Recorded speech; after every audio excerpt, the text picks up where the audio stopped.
ඔබට නිවසක් මිලදී ගන්න. ඔබේ නිවස විකුණා ගන්න. කතා කරන්න 0.7 326 111 7. වෙළඳුන් ආවගිය තැනක් සම්බන්ධතා තිබුණා. මොකද සීගිරිය ගැන අපි අද කියන්න යන්නේ මේ ඉදිරියට අපි ඉදිරි වැඩසටහන. මොකද අද අපි ආරම්භයක් නෙගන්නේ මේ මාපගලින්. අපි ඉදිරියට කියන්න යන්නේ සීගිරිය ගැන මේ අපේ කවුරුත් දැනගෙන හිටපු කතාවට වඩා වෙනස් කතාවක්. Unlimited History. අපේ ජාතික කතාව.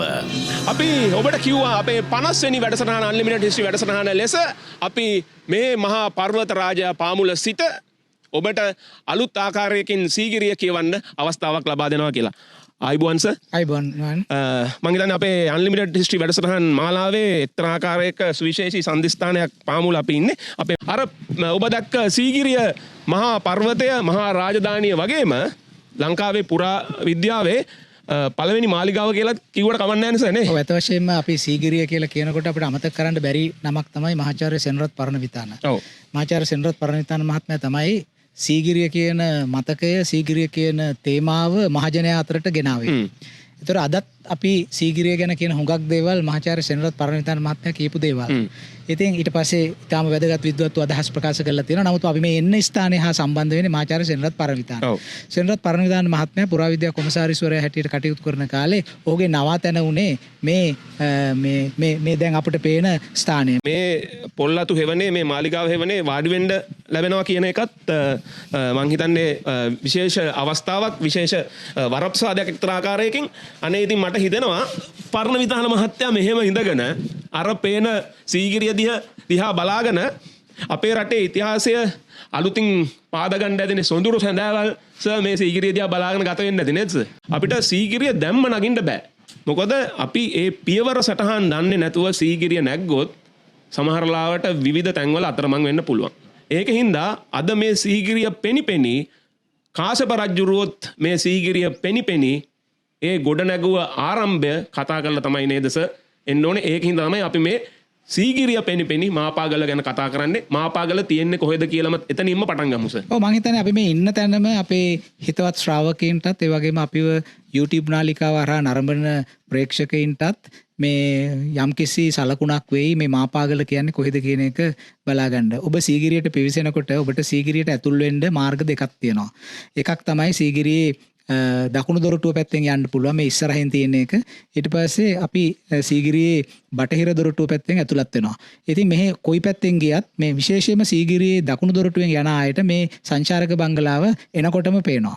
අපි මේ මාපාගල කියන එක පිටලා තියෙන්නේ මේ පැරණි පුරාවිද්‍යා සංචාරක බංගලාවේ පිටිපස්සේ පැත්තේ තමයි මේ මාපාගල කන්ද පිටලා තියෙන්නේ. ඒක මහා වනගහණයෙන් වැහිලා තියෙන්නේ. ඒ නිසා කෙනෙකුට බොහොම පහසුවෙන් ඒක සොයාගන්න පුළුවන් කමක් නැහැ. එතකොට මේ පළවෙනි කාශ්‍යප රජතුමා ධාතුසේන රජතුමාගේ පුතෙක් හැටියට තමයි ඉතිහාසය අපිට හඳුන්වලා දෙන්නේ. ධාතුසේන රජතුමාගේ දෙවන බිසවකගේ පුතෙක් හැටියට ඉපදිච්ච කෙනෙක්. පළවෙනි බිසවගේ පුතා හැටියට මොග්ගල්ලාන එහෙම නැත්නම් මොගලන් කියන කුමාරයා හඳුන්වලා දීලා තියෙනවා. කෙසේ හෝ ඒවා ඉතිහාසය කියන හැටියට මේ ඉතිහාසය කියන දේවල් ගැනත් අපේ යම් විවේචන සාකච්ඡා ඉදිරියට එනවා. එතකොට සාමාන්‍යයෙන් ඉතිහාසය කියන හැටියට කාශ්‍යප මහරජු බවට පත්වෙන්න කලින් සාමාන්‍ය රජපෞල් වල ඒ දේ වුණා. කිසියම් කුමාරයෙක් මහරජ බවට පත්වෙන්න කලින් ඔහු උපරජ කෙනෙක් හැටියට, යුව රජ කෙනෙක් හැටියට, එහෙම නැත්නම් ආදිපාදවරයෙක් හැටියට එයාට කියනවා මහාදිපාද කියලා. එතකොට එහෙම ආදිපාදවරයෙක් හැටියට ප්‍රත්‍යන්ත ප්‍රදේශයක් පාලනය කරමින් ඉන්නවා. එතකොට මේ කාශ්‍යප කුමාරයා රජ බවට පත්වෙන්න කලින් ඔහු ආදිපාදවරයෙක් හැටියට වැඩ කටයුතු කරු බව අපිට පේනවා. එතකොට අපිට ඉතිහාසයේ කොහෙවත් සඳහන් වෙන්නේ නැහැ ඔහු ආදිපාදවරයා හැටියට කොහෙද හිටියේ කියන එක. කෙලින්ම අපිට වංශ කතාවේ පේන්නේ කාශ්‍යප සීගිරිය ඉදි කරනවා කියන කතාව. නමුත් අපිට පුරාවිද්‍යාත්මකව පේනවා මේ සීගිරිය වගේ මහ විශාල දැවැන්ත නිර්මාණයක් ඒක. එතකොට කාශ්‍යපගේ රාජ්‍ය කාලය අවුරුදු 18යි. ඒතර අවුරුදු 18ක වගේ කාලයක් තුල ක්‍රිස්තු වර්ෂ 477 ඉඳලා 495 දක්වා ඒ අවුරුදු 17ක සමා වෙන අවුරුදු 17ක කාලය තුල මේ කාශ්‍යපට මේ වගේ විශාල ඉදිකිරීමක් කරන්න පුළුවන්ද කියන එක පිළිබඳව ඇතැම් දෙනා අවුරුදු 18ක කාලය තුල මේක ඉදි කරන්න පුළුවන්ද කියන එක පිළිබඳව සමහර අය අතර කුකුසකුත් තියෙනවා. ඉතින් ඇත්තම අපිට පේන දේ තමයි කාශ්‍යප තමන්ගේ පාලන කාලය වුණු අවුරුදු 18ක කාලය තුල සහ ඊට පෙර 18ට පෙර කියන්නේ ඔහු 477 රජ වෙන්නේ. රජ වෙන්නේ. ඔව්. 477ට කලින් ඉඳලා ඔහු මේ ප්‍රදේශයේ යුව රජ හැටියට වැඩ කළා. ඒ වැඩ කරන කාලේ ඔහුගේ පාලන මධ්‍යස්ථානය වුණේ සීගිරිය නෙමෙයි. මොකද සීගිරිය ඉදි කළා නෑ එතකොට. ඒ පාලන මධ්‍යස්ථානය වුණේ නිසැකේම අද මේ මාපාගල හැටියට අඳුන්වන ස්ථානය. ඔව් සීගිරිය ඉදි කළා නැහැ කියන එකේ චිත්‍රයස මේ පර්වතය තියෙන්නේ නැති. පර්වතයේ තියෙන අනුවනේ ප්‍රශ්නේ ආපු වෙලාවේ මට ඒක මතක් කරන්න ඕන. මේක ප්‍රාග් කේම්බ්‍රියානු යුගයේ නිර්මාණය වෙච්ච බුහුස්කන්ධයක් තමයි මේ තියෙන. ඉන්සල්බර්ග් කියලා කියන හුදකලා පර්වතය. ප්‍රාග් ක්‍රේම්බිය යුගය කියලානේ අවුරුදු මිලියන 400කටත් එහා පැත්තේදී ඇතිවෙච්ච පර්වතයක් මේ තියෙන්නේ. කොහොම හරි අපිට මේ වෙලාවේ කියන්න ඕන අපි මේ දැන් ඉන්න ස්ථානය ගැන විස්තර කරනකොට මාපාගලනේ. මාපාගල අඳුනාගෙන තිබෙන්නේ කාශ්‍යප රජතුමා සීගිරිය ඉදිකිරීමට පළමුව ඒ කටයුතු කිරීම සඳහා තමන්ගේ මධ්‍යස්ථානය බවට පරිවර්තනය කරගත්තේ මේ මාපාගල කියන ස්ථානයේ. 90 හෝ 91 අවුරුද්ද වෙන්න ඕන. මට හරියට නිච්චි නෑ අවුරුද්ද. අපි මේ මාපාගල මේ ප්‍රධාන ප්‍රාකාරය, ඒ කියන්නේ ඇතුලේ අන්තක් ප්‍රාකාරය, ඇතුලේ තිබෙන ප්‍රාකාරය, පිටත් පොඩි ප්‍රාකාරයක් තියෙනවා. අපි ඇතුලේ ප්‍රාකාරයේ පාමුල මේ කැනීමක් කළා. ඒ වගේම අපි කැනීමක් කළා මේ ප්‍රාකාරය ගිහිල්ලා හේතු වෙනවා සීගිරි මහවැවට. දැන් අපි ඉදිරියේදී ඒක පෙන්වන්න යනවානේ. ඒ සීගිරි මහවැවට හේතු වෙනවා. ඒතර අපි මොකද කළේ? සීගිරි මහවැවේ වැව් අයිනේ අපි කැනීමක් කළා. කවුරුත් වරදවා වටහා ගන්න එපා. වැව් කණ්ඩයට හානි කළේ නෑ. වැව් කණ්ඩිය හරහා කැපුවේ නෑ. නමුත් වැව් කණ්ඩිය අයිනේ පිටින් අපි කැනීමක් කළා. අපේ පුරාවිද්‍යාඥයෝ. ඒ කැනීම කරාම ඒ වැකණ්ඩියේ පතුලේ තිබිලා සොයාගන්න පුළුවන් වුණා රෝමානු කාසියක්. එතකොට රෝමානු කාසියක් හම්බුණා කියලා කියන්නේ අපි ඒ රෝමානු කාසිය නිවැරදිව අඳුනා ගන්න බෑ. ඒ තරම් හුඟක්ම විනාශ වෙලා. නමුත් ඒ කාසියේ ප්‍රමාණය ඝනකම බලුවම අපිට පුළුවන් මේක මොන සම්ප්‍රදායට අයිති කාසියක්ද කියලා බලන්න. එතකොට මේක ඇත්ත වශයෙන්ම ක්‍රිස්තු වර්ෂයෙන් 5 වෙනි සතවර්ෂයට පෙර අයිති කාසිය.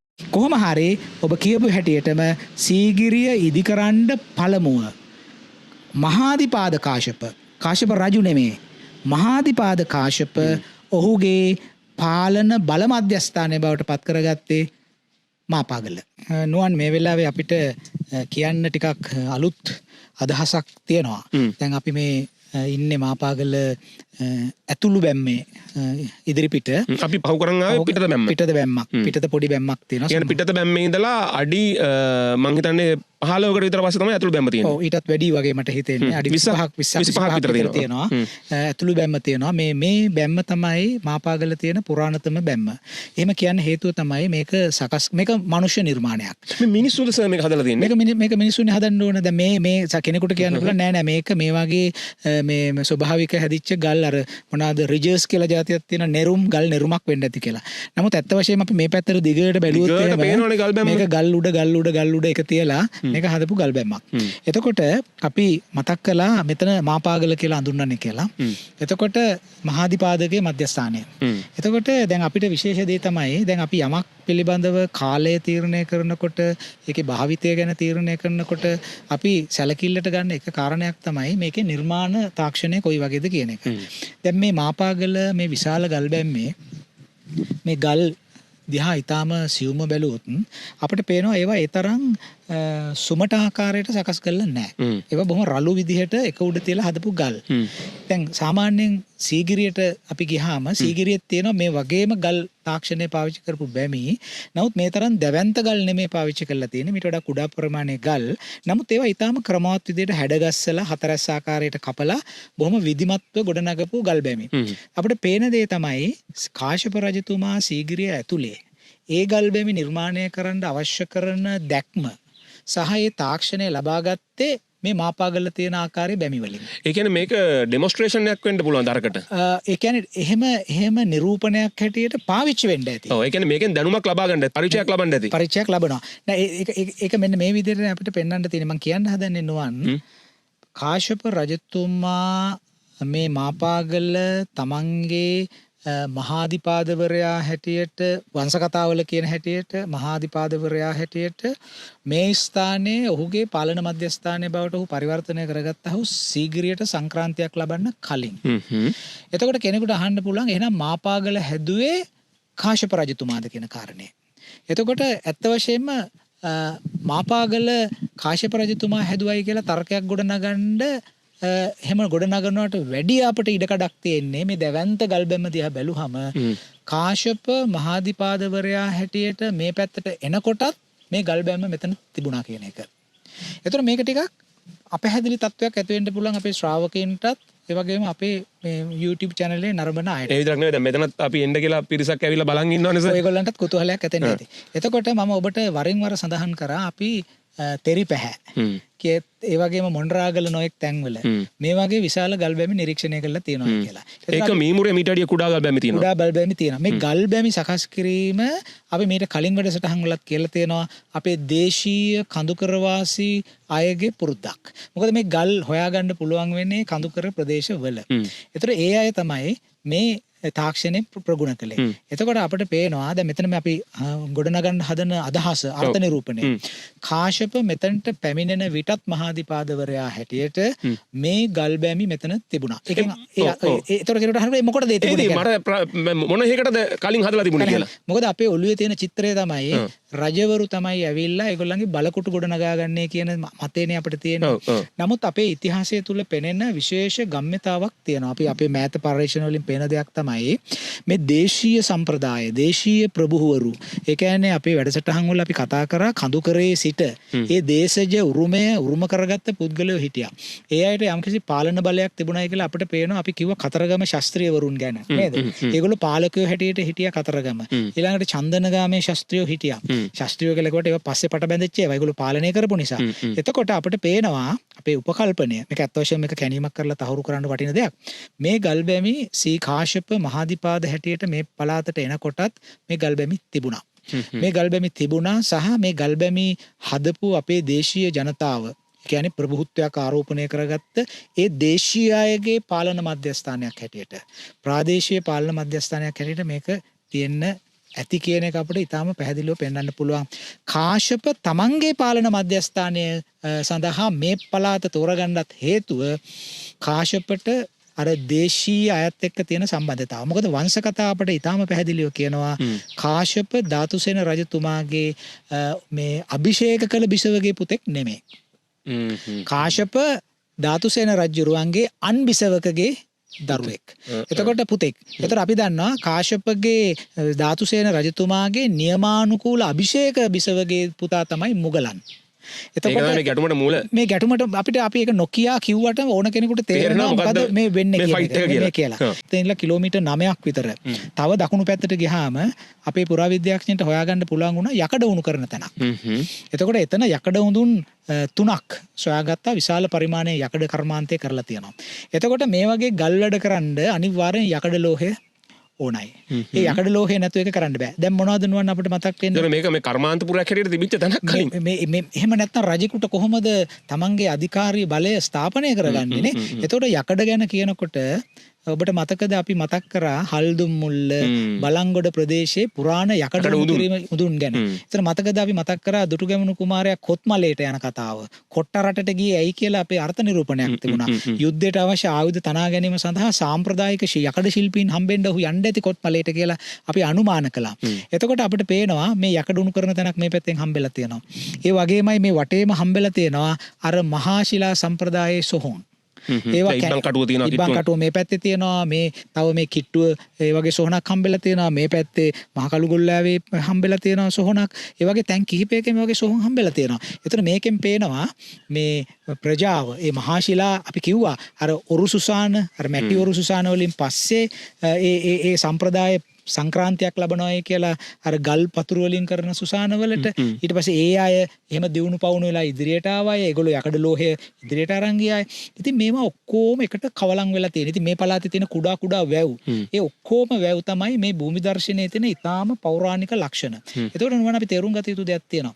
කාශ්‍යප මහාධිපාදවරයා හැටියට මෙහෙට එන්න ධාතුසේන රජතුමා එව්වද එහෙම නැත්නම් කාශ්‍යප තිරණය කරාද මම යා යුත්තේ මේ ප්‍රදේශයටයි. මොකද මෙතන දේශීය තමන්ගේ ඥාතීන් වන සමහර විට කාශ්‍යපගේ මව ඒක කොහෙවත් ඉතිහාසය සඳහන් වෙලා නැහැ. කාශ්‍යපගේ මව අභිෂේක නොලත් බිසව බවට පත් වෙන්නේ ඇය ස්වදේශික කාන්තාවක් වෙන්න ඕන තරම් ඉඩකඩ තියෙනවා. මොකද මේ ස්වදේශික කාන්තාවන් කළු කාන්තාවන් හා සුදු කාන්තාවන් ගැන අපිට ඉදිරියේදී කතා කරන්න වෙනවා. මොකද සීගිරියේ තියෙන ප්‍රධාන තේමාවක් තමයි විජුලතා සහ මේඝලතා. ඒතර මේඝලතා කියන්නේ අපි දන්නවා අඳුරු වර්ණයේ තියෙන අය, විජුලතා කියලා කියන්නේ සුදු පාටින් ඉන්න අය. එදා ඉඳලම අපේ ඉතිහාසයේ සුදු පාටයි කළු පාටයි අතර තමයි අරගලයේ තිබුණේ කියන එක නුවන් අපි මතක තියාගන්න ඕනේ. සර් දැන් මෙතනට ආපු ඕන කෙනෙක්ට මතුවෙන විශ්මය තමයි දැන් සර් කිව්වා මේවා මේ මිනිස්සු හදපු දේවල් කියලා. සමහර ගල් මේ ගල් කුට්ටි මටත් වැඩිය උසයි. මේ කොහොමද සර් මෙහෙම අඩු කරන්නේ? මේ ගැන හොයාගෙන නැද්ද කවුරුත් තාම? ඉතින් මෙහෙමයි ප්‍රශ්නේ තියෙන්නේ. අපේ විද්‍යාඥයෝ ඔක්කොම පිරමීඩවල උස ගණනය කරන්නනේ මහන්සි වෙන්නේ නේද? එතකොට පිරමීඩ හදන ගල් කුට්ටිත් මේ වගේ මහා ගල් කුට්ටි විශාල ගල් කුට්ටිනේ. ඉතින් අපේ කවුරුත් විද්‍යාඥයෙක්, ගණිතඥයෙක්, භෞතික විද්‍යාඥයෙක් ඇවිල්ලා ඇත්තටම මේවා උසවන්න කොච්චර බලයක් ඕනද? මොකද අපි පුරාවිද්‍යාඥයෙක් හැටියට අපිට යන්න පුළුවන් යම්කිසි දුරක් තියෙනවා. මට කතා කරන්න බෑ භෞතික විද්‍යාඥයෙක් කතා කරන්න ඕන දේවල්. මට ඒ දැනුම විශේෂඥතාව නැහැ. මම කොච්චරනේ දෙකවත් එක පිළිගන්න කවුරු සූදානම්ුත් නැහැ. ඒ නිසා අපේ විද්‍යාඥයින්ට ලොකු වගකීමක් තියෙනවා. මේ වගේ දේවල් ඇවිල්ලා පරීක්ෂා කරලා මොකක්ද අපේ තාක්ෂණය? හිතන්න මේ ගලේ වර්ගඵලය සොයාගෙන මේ ගලේ බර ගණනය කරන්න පුළුවන්. මේක උස්සලා දොඹකරයකට දාන්න ඕනේ නැහැ. මේකේ කුඩා කෑල්ලක් අරගෙන දන්නා පරිමාවක බර ගණනය කළා මේක මැනලා ඉවරලා මේ ගලේ ගණනය කරන්න පුළුවන් බර කොච්චරද කියලා. ඒතොර එවැනි බරක් උස්සන්න මම මේ භෞතික විද්‍යාඥයෙක් කතා කරාම එයා කිව්වා ලංකාවේ අපිට තියෙන්නේ ටොන් 25ක් උස්සන්න පුළුවන් ක්‍රේන්ස් විතරයි කියලා. දැනට ඉතාලම කලාතුරකින් අවස්ථාවක විශේෂ අවස්ථාවක ටොන් 30ක් හෝ 35ක් උස්සන්න පුළුවන් ක්‍රේන් එකක් තිබුණයි කියලා. එතකොට අපි බැලුවොත් එහෙම මේ ගලක බර මං හිතනවා ටොන් 25කට වඩා බරයි එක ගලක්. එතකොට අපිට දැනට ලංකාවේ තියෙන ක්‍රේන්ස් වල මේ දොඹකරවල උස්සන්න පුළුවන් ටොන් 25 නම් මේවා උස්සන්න කවුද ඉස්සුවේ? මේවා අලිද ඉස්සුවේ? එහෙමනම් ඒක හොඳයි. උස්සන එක ලොකු ප්‍රශ්නයක් නෙමෙයි. හරියටම නූලට තියෙන එක. මේවා නූලට තියලා මේ වගේ හරි කෙලි දැන් අපි දන්නවා යම්කිසි බර දෙයක් පොළොවට ලම්බාකාරව තියන්න ඕනේ නැත්නම් ඒක වැටෙනවා. හරි එතකොට මේ වගේ දැවැන්ත පරිමාවක් තියෙනවා. පස්වෙනි සියවසටත් කලින් මේක ගොඩනගලා තාමත් මේවා තියෙනවනේ. මේවා තියෙනවනේ. තෙරිපැහැත් ඒ වගේමයි. තෙරිපැහැ තියෙන අපි නිරීක්ෂණය කරපු ගල් බැම්මත් මේ විදිහම ගල් බැම්මක්. එතකොට තෙරිපැහැ තියෙන්නේ නුවරඑළිය දිස්ත්‍රික්කේ. හරි. එතකොට ওই පැත්තෙන් ඇවිල්ලා මාතලේ දිස්ත්‍රික්කේ මේ පැත්තට ඇවිල්ලා ওই ලග්ගල පැත්තට කියලා මේවා ඔක්කොම එක සම්ප්‍රදායකට අයිති. ඔව් සර් දැන් අනිත් ආවි දැක්කොත් දැන් මේ ගල් අතර කුස්තුර මේ වලට හරියටම ගල ටච් කරලා තියන්න පොඩි ගල් කෑලිත් ඔබලා තියෙනවා. මෙතන මේ ගල් කුස්තුරත් තියලා තියෙනවා. ගල් කුස්තුරත් තියලා තියෙනවා. කුස්තුරත් තියලා තියෙනවා. මේක නිශ්චිත ගල් බාසුන්නය කෙනෙක් කරපු වැඩක්. එතකොට අපි මේ වෙලාවේ අපේ ජාතියට අපි කියන්න ඕන විශේෂයෙන්ම අපේ අනාගත පරම්පරාවට කියලා දෙන්න ඕන මේක තනිකර භෞතික විද්‍යාත්මක වැඩක්. බර හසුරවාගන්නේ කොහොමද කියන එක. ඊළඟට මේකේ තියෙන සමතුලිතතාව. මේවා හැම දෙයක්ම හසුරවාගෙන නිශ්චිත පරිදි මේ රාජකාරිය කළේ කොහොමද කියන එක පුරාණ තාක්ෂණයට අයිති දෙයක්. එතකොට අපි දැන් මෙතෙන්දි පෙන්නලා දෙන්න යන්න තියෙන්නේ කවුරුත් වැරදිවට වටහා ගන්න එපා. අපි මේ කාශ්‍යප රජතුමා රජ බවට පත් වෙන්න කලින් ඔහුගේ ප්‍රාදේශීය බල මධ්‍යස්ථානයේ හැටියට පාවිච්චි කරපු මාපාගල ඉඳලා අපි මේ කතා කරන්නේ. අපේ අද අරමුණ උනේ මාපාගල අපේ ශ්‍රී ලාංකික ජනතාවට අඳුන්වලා දෙන්න.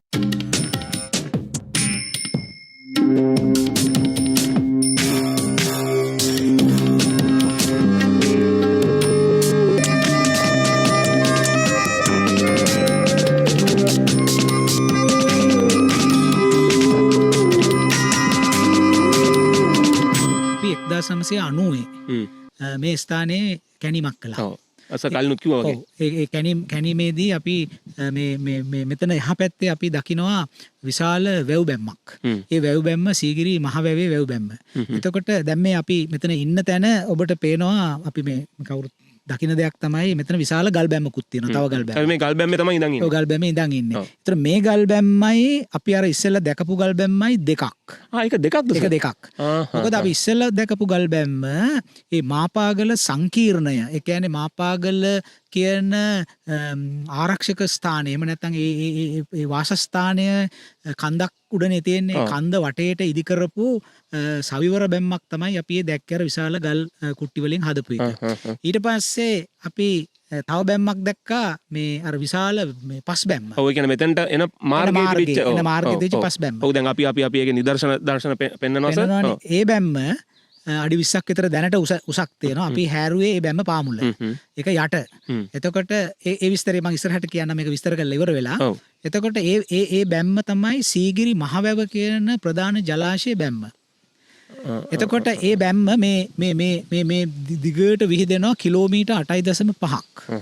ඒ කියන්නේ මේ ඈත තියෙන වැවල කියන ගම්මානය දක්වාම මේ වැව් බැම්ම විහිදෙනවා.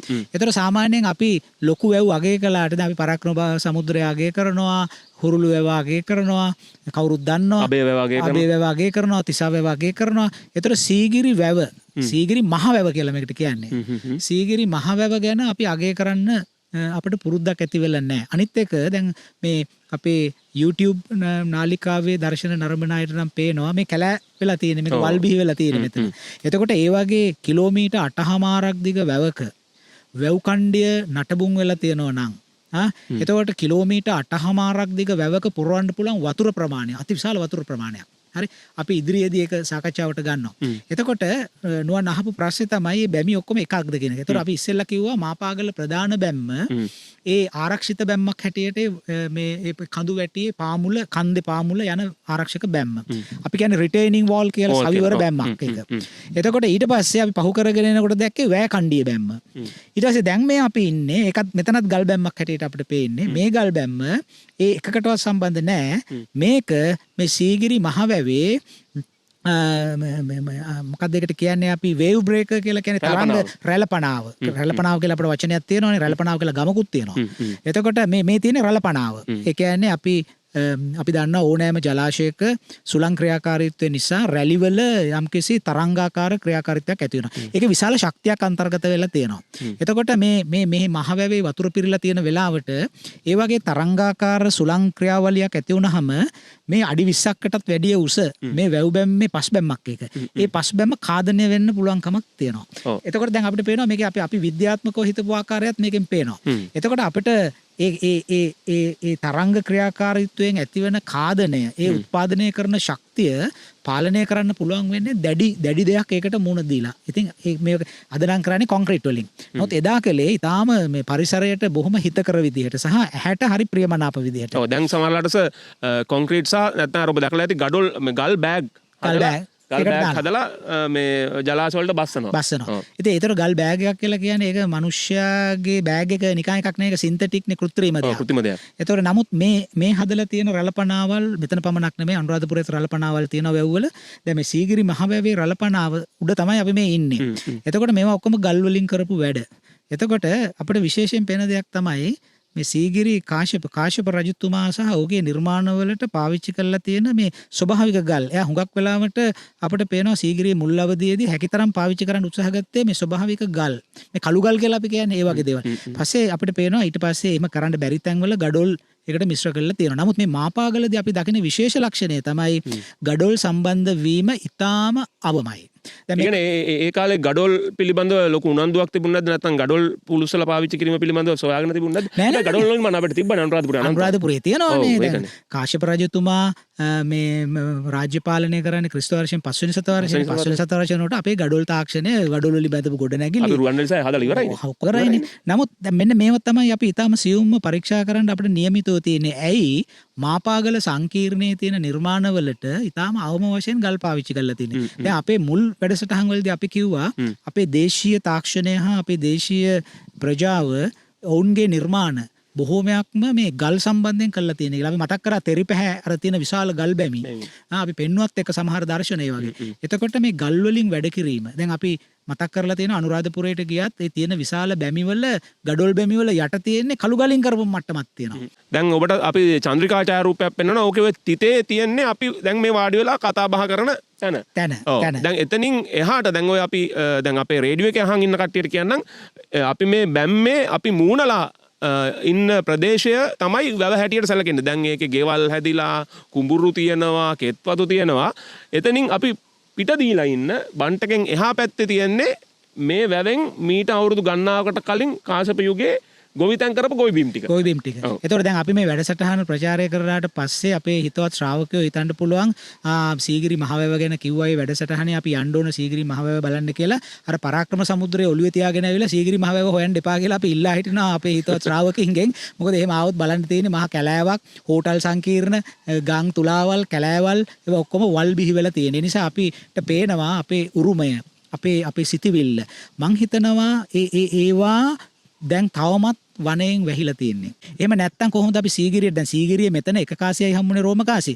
සීගිරිය උද්‍යානය ඇතුලේ රෝමකාසි 100 ගණක් හම්බෙලා තියෙනවා. ඒ කියන්නේ මෙතනත් වෙළඳුන් ආවගිය තැනක් සම්බන්ධතාවක් තිබුණා. මොකද සීගිරිය ගැන අපි අද කියන්න යන්නේ මේ ඉදිරියට අපි ඉදිරි වැඩසටහන මොකද අද අපි ආරම්භයක් නෙගන්නේ මේ මාපගලින් අපි ඉදිරියට කියන්න යන්නේ සීගිරිය ගැන මේ අපේ කවුරුත් දැනගෙන හිටපු කතාවට වඩා වෙනස් කතාවක්. ඒ වෙනස් කතාව අපේ හිතලු කතාවක් නෙමෙයි. පහුගිය අවුරුදු 30ක පමණ කාලය තුල මේ ස්ථානයේ විවිධ විශිෂ්ට ගණයේ පුරාවිද්‍යාඥයෝ ඇවිල්ලා කැණීම් කරලා සොයාගෙන ඉදිරිපත් කරලා තියෙන පුරාවිද්‍යාත්මක සාක්ෂි මත ඉඳගෙන මේ සීගිරිය දෙස අපි බලන්නේ කොහොමද කියන එක. මොකද සීගිරිය තරම් මත ගොඩනැගිච්ච වෙන කිසිම පුරාවිද්‍යාත්මක ස්ථානයක් නැහැ ලංකාවේ. සීගිරිය ගැන තමයි විවිධ මත තියෙන. චිත්‍ර ගැන මත තියෙනවා, සීගිරි ගල පිළිබඳ මත තියෙනවා, කාශ්‍යප ගැන මත තියෙනවා, සමහර මත ඉතිහාසයෙන් හදපු මත, ඒ මත ඉඳගෙන අපි හදපු මත, ඒ දෙකොටසටම නොයැටෙන වෙනත් උපකල්පන මත හදන මත ගොඩක් තියෙනවා. ඒ නිසා අපි මේ සීගිරිය කේන්ද්‍ර කරගෙන කරන වැඩසටහනේ මුල් වැඩසටහන හැටියට අපි අද මේ මාපගල ඉඳගෙන කරන වැඩසටහනේ මේ කොටසේදී අපි පෙන්වන්න යන්නේ මේ මාපාගල කාශ්‍යප යුව රජ හැටියට හිටියයි කියලා අපිට ඉතිහාසයේ වාර්තා වෙන උපරජ හැටියට සීගිරි කාශ්‍යප රජතුමා සීගිරිය කියලා අපි අගය කරන මේ සංකීර්ණය ගොඩනගන්න කලින් ඉඳලා ඒ කියන්නේ ඒකේ මුල් අවස්ථාව සිද්ධ වෙනකොට කාශ්‍යප ස්ථානගත වුණේ මාපාගල. ඒකනේ ඒකට මාපාගල කියන්නේ මහාදිපාදගේ ගල. මහාදිපාද ආදිපාද කියලා කියන්නේ උපරජ කියන එක. වයිස්රෝයි කියලා වචනයක් තියෙනවානේ උපරජු. ඒතර කාශ්‍යප උපරජු හැටියට ගත කළේ මේ ස්ථානේ. මේක සීගිරියට තරම් දුර නෑ. මාපගල හිටගත්තාම එහා පැත්තෙන් අපිට මේ සීගිරිය හොඳට පේනවා උතුරු පැත්තෙන්. අපි දැක්කා අර මේ අඩිය අඟලට තලනවායි කියලා අද අපි සාමාන්‍යයෙන් කියනවා තියෙනවානේ. එතකොට ඇත්ත වශයෙන්ම මෙතන අපි හාරන්න ගියාම අපට පුදුමාකාර අමාරුවක් තිබුණා අපේ පිකැස් වලින් මේක හාරන්න. මොකද ඒ තරම් මේවා තද කරලා සාමාන්‍ය පස් තට්ටුවක්, වැලි තට්ටුවක්, මැටි තට්ටුවක්, ආය පස් තට්ටුවක්, වැලි තට්ටුවක්, මැටි තට්ටුවක් ආදී වශයෙන් අර මේ කේක් ගෙඩියක් කැපුවම ස්තර පේනවා වගේ හරියටම මේ තට්ටු දාලා පුළුවන් තරම් බිමට තද කරලා මේ බැම්ම හදලා තියෙනවා. ඒතර බලන්න දැන් අපි කම්පැක්ට්නස් කියන වචනේ අද ගන්නවානේ. තැලීම, තද කිරීම. දැන් මේවා ඔක්කොම අපේ සිවිල් ඉංජිනේරු දැනගෙන හිටියානේ. අපේ වාරි මාර්ග ඉංජිනේරු දැනගෙන හිටියා. ඉතින් කාශ්‍යප පීතෘඝාතකයෙක් කියලා ඉතිහාසයේ කුණු මුල්ලට දාන එක නෙමෙයි කරන්න තියෙන්නේ. ඔහු විසින් මේ නියම සුදුසු පුද්ගලයෝ. දැන් අදවත් එක කරන්න බෑනේ. රට පාලනය කරනකොට ඒකවත් කරන්න බෑනේ. සුදුසු පුද්ගලයෝ එක්කහු කරගෙන රට පාලනය කරන එක නේ. ඒතර කාශ්‍යප රජුරු අපිට පණිවිඩයක් දෙනවා. ඊටාම සුදුසු ඉංජිනේරු, ඊටාම සුදුසු කලාකාරයෝ ටික අරගෙන මේ රාජ්‍ය ව්‍යාපෘතිය කොහොමද අරන් යන්නේ කියලා. ඉතින් මෙතන ඊටාම තීරණාත්මකයි. මොකද ඔහු සීගිරිය කියන ලෝක උරුමයට, සීගිරිය කියන අපේ උරුමයට කාශ්‍යප අත්පොත් තියන්නේ මාපගලෙන්. මේ වැඩසටහන ගෙන එන එක පිටිපස්සේ මේ විශාල පිරිසක් ඉන්නවනේ. විශේෂයෙන්ම පුරාවිද්‍යා අධ්‍යක්ෂ නල්තුමා අපිට අවසරය දුන්නා. මහාචාර්ය අනුර මනසුංග මහත්මයා මේ වෙලාවේ මතක් කරන්න ඕනේ. විදුර වික්‍රමනායක ඇමතුමා. ඒ විතරක් නෙමෙයි දැන් මෙහෙම හරි මේවා පරිස්සම් කරගෙන ඉන්න මේ අපේ රටේ නිලධාරීන් පිරිසක් ඉන්නවනේ. තමන්ගේ පවුල් වලින් කිලෝමීටර් 100,000 ගණනක් ඇවිල්ලා මේ ඒකේ හොඳම ජීවමාන උදාහරණයක් නේ අපේ දනුක. කලාප බාර නිලධාරියා දනුක පොඩ්ඩක් එන්නකෝ. දනුකෝ පෙන්වන්නම ඕනේ. මේ ගම ඇඹිලි පිටියේ වැඩ කරන්න සීගිරියේ ඉගෙන ගත්තේ රජරට විශ්වවිද්‍යාලයේ. මේ ඉතින් අපේ වැඩසටහන හමාර කරන්න ඉස්සෙල්ලා දැන් ඔබ මෙතන මේ බාරව ඉන්න නිලධාරියෙක් හැටියට මොකක්ද අපේ රටේ දැන් මේ අන්තිම විනාඩි කිහිප යන හින්දා මොකක්ද අපේ රටේ මේ සීගිරිය බලන්න එන ජනතාවට දෙන්න කියන්න තියෙන කතාව? සීගිරිය බලන්න ජනතාවට කියන්න තියෙන්නේ සීගිරිය කියලා කියන්නේ මේ හුදකලා වෙච්ච එක තනි ගලක් නෙවෙයි. සීගිරියට ඊට වඩා දේවල් තියෙනවා බලන්න. එතකොට දුවගෙන ඇවිල්ලා එකපාරම ගලුවට ගිහලා සීගිරිය වටා නිකන් ෆොටෝ කීපයක් අරගෙන ඉවරලා සීගිරිය බලන්නට වඩා හොඳ සීගිරියේ මේ තියෙන තාක්ෂණය අපි ඊළඟ පරම්පරාවට දෙන්නේ මොකද්ද කියන එක හොයාගන්න එක. අපි හොයාගන්න ඕන දරුවන්ට අපි දෙන්න ඕන පණිවිඩය මොකද්ද කියන එක.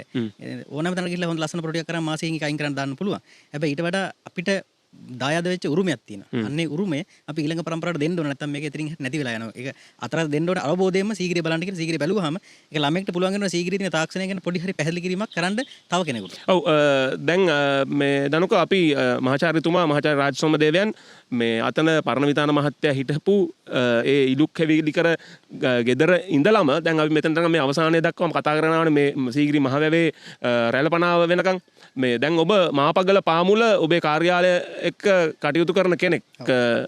මේ ඔබ මාපගල ගැන ඔබේ තියෙන අදහස මොන වගේද? මාපගල දැනට අපි සම්පූර්ණයෙන්ම අතහැරලා දින තැනක්. ඒ කියන්නේ සීගිරිය සමග බද්ධ වෙලා නැති සීගිරිය හුදකලා වෙලා මාපගල වෙන් වෙච්ච තැනක් වගේ. නමුත් මාපගල කියලා කියන්නේ මාපගල ඇතුළට ආපුවම හිතෙනවා කෙනෙකුට මේ සීගිරිය වගේම උරුමයක් තියෙන ඒ වගේම ප්‍රෞඩත්වය පෙන්වන්න පුළුවන් හොඳ තැනක් තමයි මාපාගල කියලා කියන්නේ. මොකද මාපාගල කියලා කියන්නේ මේ සීගිරියක් බැම්මට හේතු වෙන ප්‍රධානම ශිලා මේ කොටසක්. එතකොට මේ වැවේ වතුර රඳව ගන්න හේතු කරගත්ත එක සාධකයක් තමයි අපිට දකින්න ලැබෙන්නේ මාපාගල හැටියට. හරි බොහොම ස්තුතියි දනුක මේ නේද දනුකලා වගේ උදවිය තරුණයන් මේවා රැකගන්න ඇවිල්ලා මේ දනුකගේ තියෙන ඩිග්‍රියත් එක්ක ඕන්න වෙන ජොබ් එකක් උනත් කරන්න තිබුණා. ඔය ඒක මතක් කරන්න තියෙන මට ඒ වෙලාවේ දනුක කතා කරන වෙලාවේ මතක් වුණේ මේක කියන්න ඕන නුවන්.